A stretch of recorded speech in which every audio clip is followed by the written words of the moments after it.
Manyi mwebase. I know everyone is asleep, but early in the morning, mutrange ko sharing eno video. So eno bagiyita emergency telinda kubanga mumpitiriddeko nnyo ate ne mwefuula abamanyi nnyo ne mwefuula abamanyi ekigenda mu bulamu bw'omuntu maaso. So ngenda kubeera very briefly and a very tough one. So obudde buzibye temujja kufuna kitangaala kye mwagala, but as long as you've confirmed my voice and mukonfirm means who is on the camera. This is me, Bad Black, and this is my only page. I'm not on Instagram, I'm not on Twitter. So let me tell you, kambabulire mu bannayuganda, I'm not the mere lady gwe mwagala okuteeka mu depression. I'm not going to be that one. Okitegeera. Njagala mufuna amagezi ate mutegeere yonna gye muli. Njagala sharing eno video njikoze kiro sawa ziri 6 zigenda sawa 7. That's why temugenda funa kitangaala because this is me. Okitegeera. Kati njagala obatangazaamu. Mere fact mwasose ne mugendera ku bigambo. Nze Bad Black nga nze nabawadde ka agreement. Okitegeera. Temugenda kubeeraawo mujje mwogere ku nze mukoleki sente ze nafuna, sente zitaali za nnyoko oba saali kitaawo oba siri wa kikaakyo. You cannot just nali manyi yazimba. My dear sister, gwe ali eyo yenna agenda okubanga olaba ka video kano, njagala okutegeeza nti sente z'omuzungu yes nazibba nazitwala $1,000,000 nyanga bw'oziwulira. Okitegeera. Nazitwala. Sente z'omuzungu mu kuzitwala twagulamu assets. Twagulamu ebintu. Twakola ki? Twagulamu ebintu. Twagula ennyumba emunyonyo. Twagula X6. Kati mukwano, if you've just joined a social media platform, tomala gabbamuka na bigambo. Tobbamuka na bigambo. Okitegeera. Yes, $1,000,000 nnya nazitwala nenzitwala. Okitegeera. Mukimanyi bulungi nti sente ezo mu kuzitwala bantwala mu kooti mu 2009. Mu kuntwala mu kooti ezo sente n'ebintu byalina okuba attached by police. Kiki? What's your problem?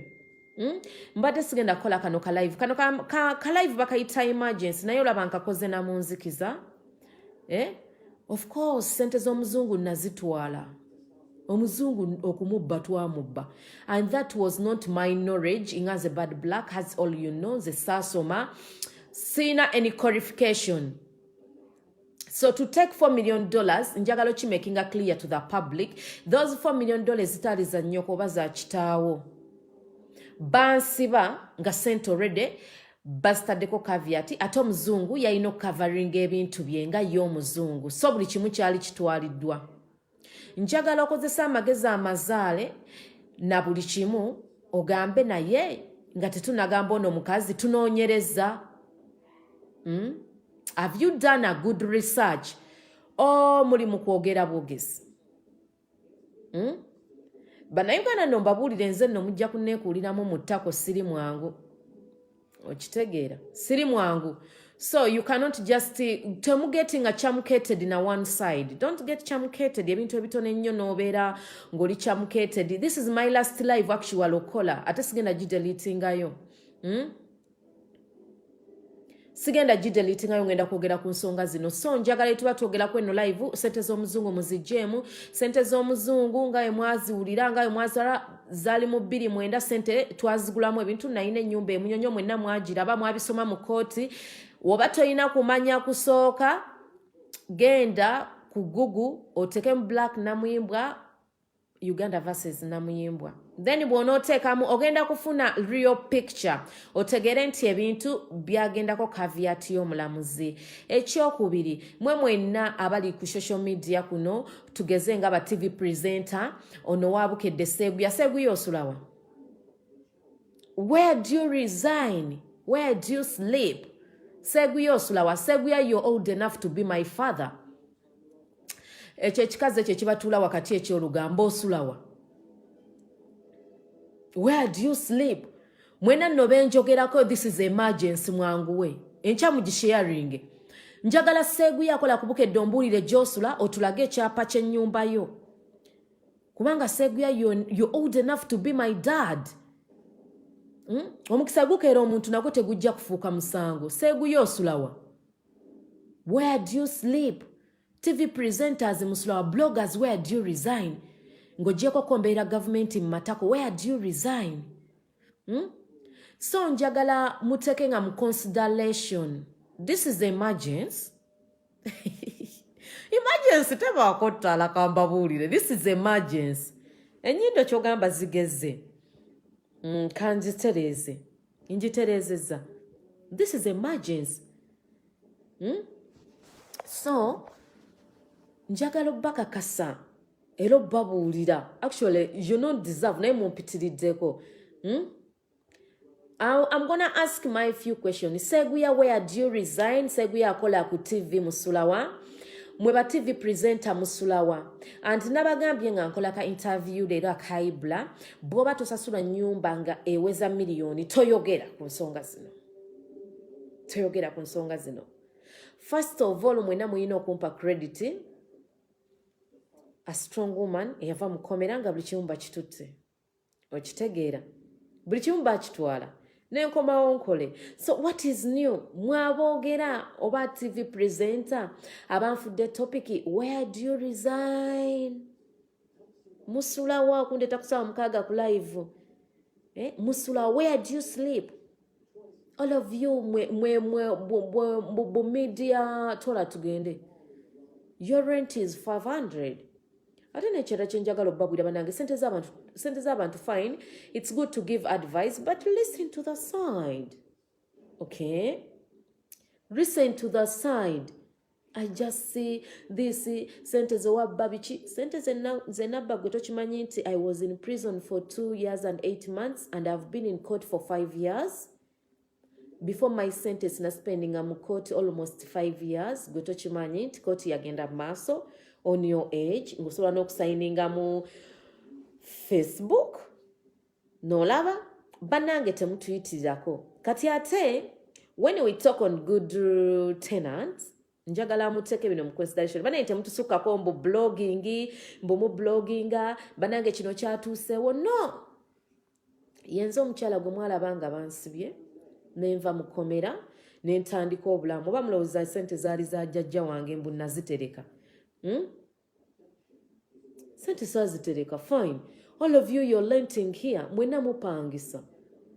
So let us not to okudda ku bintu ng'ebyo. Kati when I go to Zombie yakoze interview, Zombie ekisooka government, actually you're no longer a asylum seeker.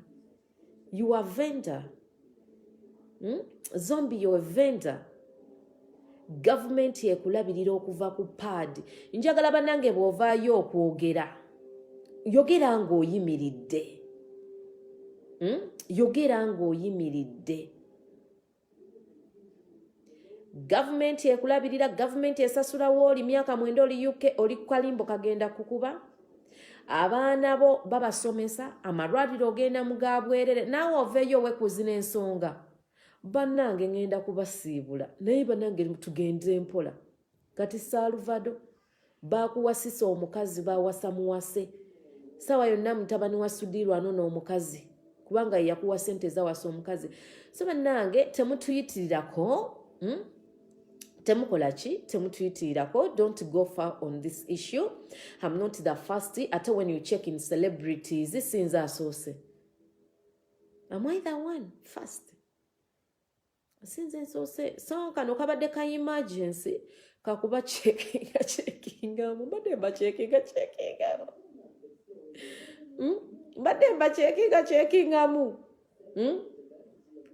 the mere fact I'm in pet house, I have a swimming house. Sento ezinajja, we shall get where we are going. Temunkozesa nsobi, mulekerawo okuweera budget ku sente z'omuntu. Mulekerawo okuweera ku budget ku sente z'omuntu. Kati gwe naawe venda Zombie nga n'omusajja yasooka okuwasa. Sweetie Pepis, rest in peace. Sweetie Pepis was your first boyfriend. Naawe Zombie oveeyo omanyiire nze. Where did you stand to pay that $1,600? Omanyi nowe bayimirira osasula ezo sente. Ozimanyi gwe. Kubanga if they claim 15 biki, you know, I know my rights. Banange abatamanyi we bayimirira kusasula ezo sente twandivudde mu nsonga zino. Mulekerawo okubeera mu gundi mu sente z'abantu. Manyi wenyingiza manyi wenfuluma. Kati mwe bavenda abasula mu council flat myaka mwenda oli UK eddwaliro ogenda bwere ozaala bwerere ng'ate ne mukama yakuwandako eddusu omusajja newe wasiza omu Nigeria mukama n'akuwandako eddusu n'omuwasa kirya ku myaka 5 nga gwe zombi bbaawo mu Nigeria talina waasula nga ne nazaala omushiyaringa ekitanda ogambe ki bad black. Mumpitiriddeko nnyo. Mumpitiriddeko nnyo. Kimami mukiyitiriddeko nnyo. Naye nga najjanga nno kayinja mu ttako. Ndi kayinja ka mu ttako mujja kunneekuuliramu mulago nze wendi sigenda. Byempiseemu bingi. Okitegeera. Ndi mu pet house. So this was the emergency live. Omusajja yawasa wa myaka 5. Omusajja wa myaka 5. 50 fucking years. I know mwana to enkana obukulu. Omwana gwalina wa 40 years. You're sharing a bed with your stepdaughter. Sometimes your Nazala comes and you be with her in the same 2-bedroom house. Omulyango gwonna tegufaanagana. Kati ye kambuuze ng'omusiru. Ye nanti landlord wange nabadde simumanyi oba mbadde temukimanyi. Mwabadde mwagala nsenguke ennyumba mmale gisiimuula nagiwe weetana lulimi. Have you ever seen a tenant asenguka n'amala okusiimuula? No. Bannange ebintu ebimu mubizze mugambe munnange n'ono muntu. Being a celebrity sigamba mbu siremererwa siri muntu, Nemererwa. Nemererwa kyonva mulaba mwennaku emuli. Nemererwa. Landlord wabadde oyagala ssebo oba nnyabo anti simumanyi. Wabadde oyagala ennyumba mmale gisiimuula gigira. Nabadde nsenguka. Nali nagikubamu emisumaali. Mbadde nkuwa sente nnyingi. Toola kweza nti obanja emyezi 2 gy'obadde obanja. Because wema mbadde nkuwa $1,600. Okumala emyaka 2 n'ekitundu. Ng'obanja 15,000 gy'emyezi 3 ate ne $3 million nazikuwadde. Banaye temutuyitirirako. Mwe ba TV presenter abakifudde nnyo ekyamanyi musulawa. Where do you resign? This is emergency. We don't need light. Where do you resign? Seeguyo osulawa. Oba kino ekikazi ekyo kimalayo obufumbo bwe kyalema. Kizaala obwana nga ebukirya simanya amakiro oba gaabakwata. Mulyoko muli ku bad black mugifudde ensonga I'm on swimming pool. Kati mulyawo muli basiru nnyo, you don't have what to say, you don't have any blog. Musimanya abadde anaaba mineral water. Mineral water, can I afford mineral water for a year? Mineral water mumanyi ng'onaaba kacupa. Bannange temutuyitirirako. So nabagambye zino ensonga nga TV presenter you cannot afford a house eri mu $300 toyogera. Zino ensonga z'abantu abalinamu ku ssente. I'm in pet house. Oba mbadde temunnabitegeera. This is an emergency. Emergency eno eba terinda. Kyova olaba ejjidde mu nzikiza because mwefudde abakungubaga omwana wa nnyoko. Ndi mwana wa nnyoko nkungubagire. Bannange mukyusisizza nammwe ne mukola ki ne mukiyisaawo si kyekyo hani. Baninga yasa omuntu eno emergency teyeetaaga ttaala, ayagala ettaala agenda weemulise ennyuma. Mwemulise mu nnyuma abaagala amataala. Seeguyo osula wagwe seeguyo akola ku Bukedde. Oyambala engatto emu olinga mu Japan. Olinga bayinveste engatto oyambaleemu. Ekimwe kyonna kyakulebera emyaka gy'okoze ku Bukedde. What do you show? Now oveyo kube bad black. You don't know that ezo sente zembadde nsasula I can be your landlord. Battery. I need to charge. This motherfucker, they need lesson. Secho honey. Kati kamera ngenda gikutunuzaamu oba njetunuzeemu. Anti omuliro gubadde gukoze kalaasi. Kati kamera kangikwate mu ngalo oba. Munda abasimanya. Eno emergency. Emergency doesn't need light as long as you confirm it's my voice. mbadde nnyo leero mu mawulire amawulire kamera zikoze eki kamera zinzibye egundi simanya it's rotating kati munda byenzo wammwe ndi munzikiza this is emergency seeguyo osulawa before even we go far zombie omanyi nowe basasula ennyumba. Hey, I don't know why the light is disturbing me, but you motherfucker, I'm not giving you relevance ya lighting. Kamalo funa kakaliro mfuneko 20 ntereze kamera. Seguya where do you sleep? Oba abantu bona bagalo coveringa story mwe bu blogger mwe buno bu blogger ngojeko bano ba blogger ba posting asimanya ba mati tio sulawa. Nkulaba profile picture oli mwowine sati mwaka mulamba joberamu. Mubeera wa mumanyira wana abantu. So for short time katuddemu tugiteeke wane essimu mundabe bulungi muyinza okugamba nabadde oba this is not the evicted one. Eno emergency yeetaaga nzikiza yennyini. Seguya where do you resign? Where do you resign? Kino ekikazi ekibatuula wakati osulawa where do you stay? Who knows you? Mulinansana gye muweera amagezi. Mwenna mumbuukidde ngu sente ze wafuna biki? My dear, sente ze nafuna bansiba. Sente omuzungu ye bintu byagenda. I had to come back like a strong woman from the prison I fight. Muri awo kyazizza zombi gwe Seguya gwe ne zombi mwesaana mwenna faces ze zimu ziringa amanyuma gambizi. Ziringa amanyuma gambizi. Seguya and zombie, you deserve to be relatives. Yeah, baby, that light is good. This is darkness. Emergency ngati light bev deko. Seguya ne zombie muine chintu kyekimu mufanananga hippopotamus. Dad. Kalight. Kagenda kuja. You know? Emergency doesn't need light. This is emergency. Mumpitidde ko bana Uganda. Seguya ne zombie mwetaaga kwewasa. Chovola aba zombie yaronzeyo ki TV kyabukedde. Local TV for 20 years. Ye nyindo nga zigezze. 20 years bukedde TV naye temukyalina content. Mwe mugamba bamukutte. Apamye ku kkubo. Ye nyampidde. You don't have even a video where they evicted me and muli wano munja samira kuchi. Bana igwe TV presenter mwena tuzibana nga tonna yogera ku bad black osulawa. Nze nno myezi 2 musulawa. Musulawa. Seguya kola ku TV tekyakuwaggala nti gwe ne zombi temuyina njalo kirino kizombi munange kyoliko. She's nothing. Oli ku zombi talina kyali okujjako kyeyakola ekyamanyi ennyo kwe kutta omwana gwe yazaala ne siriimu. Yes, zombie killed the child who was HIV positive. Bamugamba mu ddwaliro omwana mulwadde n'ati omutwalira omusajja. Nze mbaawina w'omutembeeyi munankyayira kikale nga mbawa amawulire bwegati munzikiza emergency. Emergency. Zombie kyeyakola to kill a child of HIV. Naye omwana yali asobola okumira eddagala. Naye mumulaba yenna yagotaana avunze yenna pini mwaja ate mubeera ku Snapchat mugubere bad black Uganda. Zombie avunze amayindo gabadde kinaawe. Si munjitaddewo bubi. This is emergency. Enyindo muzitwale nga we mwagala. Zombie kintu kyokka kye yakakola in her life is to murder a child. I need the light. No, I don't need the light. This is emergency.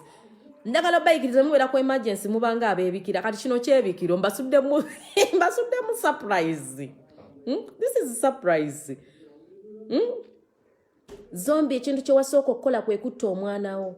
Zombie osula mu council flat wagende UK myaka 9 naye nakati osula ku fula esembayo kulimbo. Government, you a good vendor. Government ekuwererera abaana bo tebambala na uniform. Mbu sukulu lwani kuchi zombie oveyo nawo oyogere. Zombie government ekuwe mmere, you a good vendor. Government ekuwe ngoye yo good vendor. Mpozi n'okusabiriza ku media no ku Facebook bakugoba kati Facebook nagisigalako bwomu bwota anti otyani. Zombi toyina kyogamba abantu bana batakumanyi bolimbalimba batakulaba mu daily life wali ku Snapchat tukufuna live wavunda omumwa gwavunda zombi kati era olaba ne interview zikolera mu busonda bwa kafulaati toyina compound emizimu gisula gikwezinira kati ogambe ki bad black zombi if I were you 9 years in UK imagine nga tebansibye nako eno emergency ndi mukazikiza imagine you've never gone to prison. I was in a epidemic year stealing money from the white man for 3 years. They sentenced me 4 years. I went back in prison. I came back. Sebya na kusango cha yambale sati jo yambale ya square Atabukidde. Okitegeera.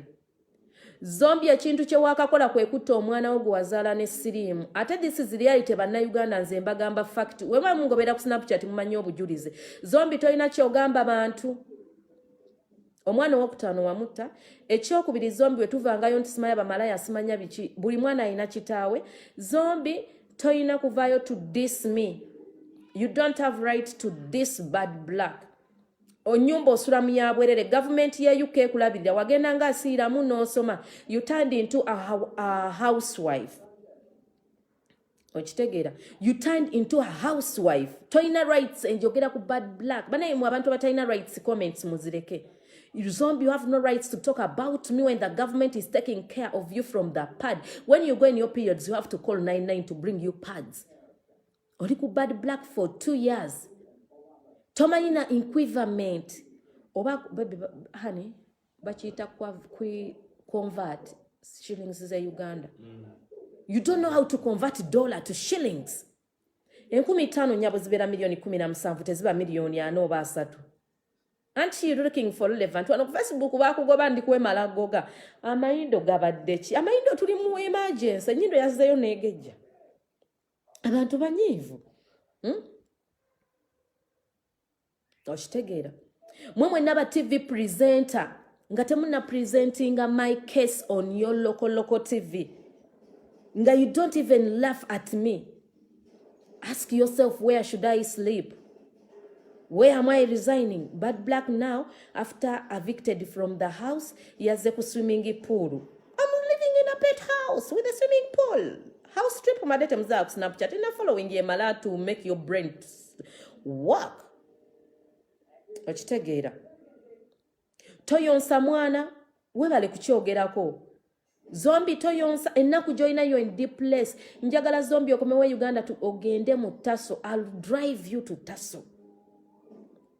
Ekyakutisa omwana siriimu ensi yonna ekimanyi ozadde kati obwana bw'omu Nigeria mbu simanya ogamba mbu Irish twin ng'akaana wakazzako ka mwaka gumu gw'olina siriimu gw'ozaalazaala zombi siriimu kubulinga this naye nkugamba onveeko toyonsa mwana amalwaliro ozayira mu ga bwereere tukusaba what is your bank account government yekulabiridde manyi mwenna mwabadde ne ideas zammwe ezo sente nsobola okuzimba ennansana ezo sente mukwano temuwera sente kuzitali zammwe genda owere ku sente za nnyoko oba famire zammwe I can take advice from my family na family nsobola kiwuliza kati munange maama agambye bwe kiti but who are you mwe baani abakera okuteeseza sente zange zenkolerera who are you This is emergency, doesn't need light. Who are you? Okuteeseza sente zange n'okumpa amagezi. Amayindo. Mugaleke. This is emergency, nyindo yageze. Wenna zombi ojja ne kugundi ku TV tosobola kwogera bad black nakutuuzaako akazito. Because the message wasoko okuwa bamawulire enfumbushi no address. My love, I'm in pet house. I'm in pet house in this lockdown. Actually, singa manje tuva. Mulekera oteeseza sente z'abantu. Let me tell you namagezi gemba into you landlords, mwe ba landlord. Mumanya amateeka, enyumba watuukirako gitekako lawyer. Omanya amateeka. Eno emergency teyeetaaga light. Mundaba ngenda kwebaka. Landlord woba omanya amateeka. Take the motherfucker in court. Mutwale mu kooti. have I got lost here? Mbu munoonya kinga ne wano ndi live. Munonye, track me down. Wano Kampala ine ebyuma nga baba banoonya abayeekera babafuna. Track me down. Mbu she failed to parent bichi. My dear Nyumba badde ya 16,000. Ate kati ziri ez'omuzungu nga sente tuzivuddeko. Kuba nakavaayo mukomera ndi kibbebi. Nakavaayo mukomera. So kyenjagala mumanye nkulaba zombi mu fake account. Inkulegedde mu fake account watuuseewo dda ku Facebook bakutwala kaguddeyo. Banaye temuteseza sente z'abantu before kuteesa weetunuulire. Kola ki? Look at yourself. Ogambe ndi worth it to comment. Ndi worth it to comment. Ndi worth okuteeseza bamu nno muteeseza nga mulina mu mitwalo 5. Bane muve mu kuteeseza abantu bane mulekerawo tutegeerera to beyond. Nze wano ku media nabajjira nga kagatto mu ttako. Sirina gye ndaga. Newe muli fulumya nuzzi zange nja kujja ku live kuno. Mwe mubaamu amagezi. Waliwo omuntu asobola okuleka mu nnyumba omwaka oba 2 nga yeesize ekyo. Kiki kyaba yeesize? Muve ku bantu, munviireko ddala. Naye nga the main issue erese wano emergence, I wanted to clear your minds, your dumb minds, that the money you're counting on me. Sente ze mumbayirako ez'omuzungu, sente zaaliibwa dda ne zikkutibwa nga sirirowooza mbu munnange ndi setolinga even. I was sentenced. Bansiba nali mu kooti buli kimu kiri ku pepa. Ennyumba gye nali nagula emunyonyo baagitwala. So I think I have answered you. Zombi weetereeze. Nze mbeera gwe singa sikyayogera na ku media. I can't sleep on limbo. Government empa buli kimu ate nesigala nga njogera. Situlu ne batuteeka babiri. I'm better than you. Ate oli omusajja gwe wakyawa guwattira omwana yakyakusasulira n'obuyambi.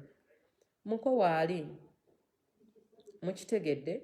So temundeda wakati gwe Salvador omukazi yamukuwasiza sawa yonna amunona muhanje owa comedy store yakwerogera. Tokyalina nakyo omugamba gwe twakumala. Bosi wo yakumaliriza mu bitiibwa ebingi.